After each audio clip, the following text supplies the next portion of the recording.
14 দিনের কোয়ারেন্টিনে লঙ্কান সরকার অনর পিছিয়ে যেতে পারে টাইগারদের সফর। বোলিংয়ে আনসেন ভেরিয়েশন, ডানহাতি ব্যাটসম্যানদের জন্য মুস্তাফিজের ইন সুইংটা বেশ ভালো হচ্ছে এখন। আমাদের করোনার আগে জিপসান আমার কিছু গ্রিপ দেখাই দিয়েছিল কিভাবে কি করলে ভিতরে বল ঢুকবে, ওইটা নিয়ে কাজ করতেছিলাম। এখনও আল্লাহ দিলে খুব ভালো যাচ্ছে, আরও কাজ করা লাগবে। ইনশাল্লাহ ভালোভাবে কাজ করতে পারলে ভিতরে ঢোকাটা। শ্রীলঙ্কা সফরে কি জট লেগেছে? জট কি আদৌ খুলবে? খুললে কোন উপায়? মূলত সেই উপায় খুঁজতে দেরি স্ক্যাজুয়াল ঘোষণায়। নিরপেক্ষ জায়গায় দাঁড়িয়ে একটা আঁচ করা যাচ্ছে সফর হবে, কিন্তু কিছুদিন পেছাবে। শামসুল আরিফিন রিপোর্টে বিস্তারিত। প্রস্তুত হচ্ছে টাইগাররা, মাঠের লড়াইটা বড্ড দরকারি। বিসিবি ক্রিকেটার থেকে ভক্ত সবাই মন প্রাণ দিয়ে চাইছে শ্রীলঙ্কা সফর দিয়ে টাইগাররা ফিরুক আন্তর্জাতিক ক্রিকেটে। কিন্তু চাওয়া পাওয়ার মধ্যে ফারাক তৈরি করেছে করোনা ভাইরাস। বিশ্ব মানছে করোনার স্বাস্থ্য প্রোটোকল। করোনাকে দূরে রাখার লড়াইয়ে লঙ্কানরা বিশ্ববাসীর নজর কেড়েছে। অল্পতেই ওরা নাম খোয়াতে নারাজ, তাই সর্বোচ্চ সতর্ক থেকে ক্রিকেট ফেরাতে চায় মাঠে। কোয়ারেন্টিন নিয়ে কোনো ছাড় নেই। টাইগারদের 14 দিন কোয়ারেন্টিন নাকি করতেই হবে। লঙ্কান স্বাস্থ্য বিভাগকে আইসিসির এক ম্যাচ রেফারি করোনা প্রোটোকল বিষয়ে ব্রিফ করার পরেও কোয়ারেন্টিন বিষয়ে কোনো ছাড় হবে না, সেটা স্পষ্ট জানিয়েছে দ্বীপদেশের স্বাস্থ্যকর্তারা। এখন যে আদলে টাইগারদের স্কিল ক্যাম্প শুরু হয়েছে, সেটা তৈরি হয়েছে কোয়ারেন্টিন উপযোগী করে। এই অনুশীলনের নমুনা পাঠানো হচ্ছে লঙ্কায়, সর্বোচ্চ স্বাস্থ্য প্রোটোকল বজায় রাখার উদাহরণ, যাতে করে দুই পক্ষেরই নিয়ম রক্ষা হয়। লঙ্কান ক্রিকেট বোর্ডের সিরিজ শিডিউলে শ্রীলঙ্কা এ দলের সাথে 3 দিনের একটা প্র্যাকটিস ম্যাচ রয়েছে, যেটার সম্ভাব্য তারিখ অক্টোবরের 18 থেকে 20। এখনো পর্যন্ত যত দূর শোনা যাচ্ছে তাতে সিরিজের চূড়ান্ত সিদ্ধান্ত আসতে পারে বুধবার। টাইগারদের 27 সেপ্টেম্বর লঙ্কা দ্বীপে উড়াল দেবার কথা ছিল, সেটা অন্তত পিছিয়ে অক্টোবরের প্রথম সপ্তাহে যাচ্ছে, সেটাতে কোনো রকম সন্দেহ থাকছে না। শামসুল আরিফিন, 71। সরকারের কোয়ারেন্টিন নিয়ম মানতে গিয়ে রীতিমতো গ্যাড়াকলে পড়েছে শ্রীলঙ্কান ক্রিকেট বোর্ড। এলোমেলো হয়ে যাচ্ছে তাদের পরিকল্পিত সব ক্রিকেট সূচি, পিছিয়ে যাচ্ছে লঙ্কান প্রিমিয়ার লিগ আর টি10 ক্রিকেটের আসর। এমনকি কোয়ারেন্টিন নীতির কারণে পরিবর্তন আসতে পারে বাংলাদেশের সূচিতেও। এতেশাম সবুজের রিপোর্ট।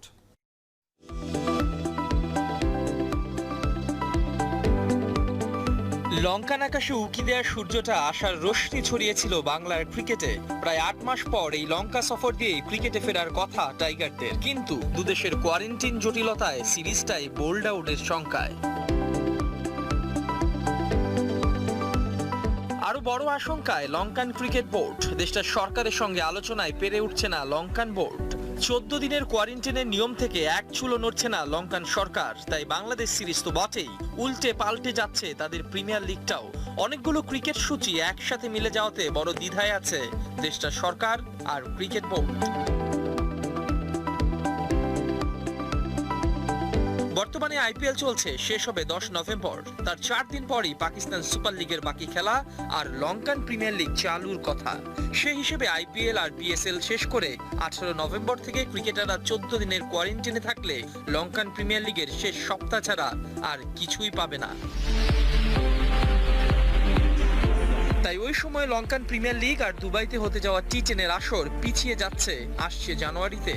কোয়ারেন্টিনে সরকারের 14 দিনের কঠিন অবস্থানে লিগ যেহেতু পিছিয়ে যাচ্ছে, লঙ্কান বোর্ডও তাই হাতে কিছু সময় পাচ্ছে, যে কারণে বাংলাদেশ সিরিজ নিয়ে ধীর গতিতেই এগুচ্ছে। লঙ্কান সরকারের নিয়ম মেনে নিলে বাংলাদেশের বিপক্ষে সিরিজের সূচিতেও কিছু পরিবর্তন আসতে পারে। হয়তো সময় নিয়ে নতুন করে সিরিজটা সাজিয়ে নিতে পারে লঙ্কান বোর্ড। এতেশাম সবুজ, 71। ডানহাতি ব্যাটসম্যানদের বিপক্ষে বল ভেতরে ঢোকানোর কৌশলে অনেকটাই এগিয়েছেন। আস্তে আস্তে আয়ত্তে আসছে স্কিল।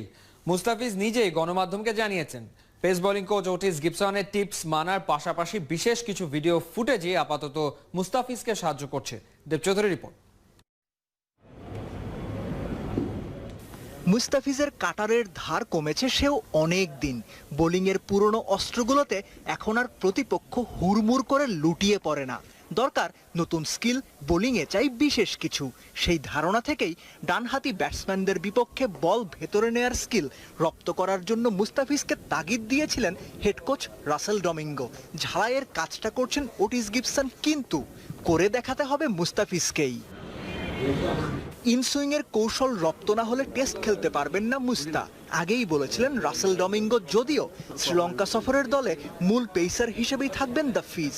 তাহলে প্রশ্ন, ইনসুইংয়ের কৌশল কি রপ্ত হয়ে গেছে? না হয়ে থাকলে কতটুকু বাকি? মুস্তাফিজ কি বলেন?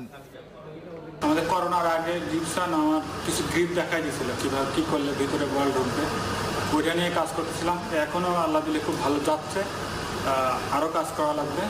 ইনশাল্লাহ ভালোভাবে কাজ করতে পারলে ভিতরে ঢোকাটা তাড়াতাড়ি আসবে ইনসুইংটা। কৌশল কতটা রপ্ত হয়েছে তা প্রমাণ হবে মাঠে, তবে সবকিছুর ওপরে পরিশ্রম, চেষ্টা। অজানা কৌশল হাতে আনতে সর্বোচ্চ চেষ্টার কোনো বিকল্প নেই, মুস্তা নিজেও জানেন। আমি তো চাই সব ফরম্যাটে খেলতে। এখন আমি চেষ্টা করতেছি যে কি কাজগুলো করলে আপনার ফিটনেস বলেন, বোলিং স্কিল বলেন, কোন কাজগুলো করলে আমি সব ফরম্যাটে যেন রেগুলার হইতে পারি, চেষ্টা করছি। মুস্তাফিজের ভালো পারফর্ম করা মানেই বাংলাদেশের এগিয়ে যাওয়া, এই সত্য মুস্তাফিজ কি উপলব্ধি করেন? লাল বলের নতুন মুস্তাফিজের শুরুটা হোক শ্রীলঙ্কা থেকেই, প্রত্যাশায় চেয়ে থাকা। দেবচৌধুরী, ৭১।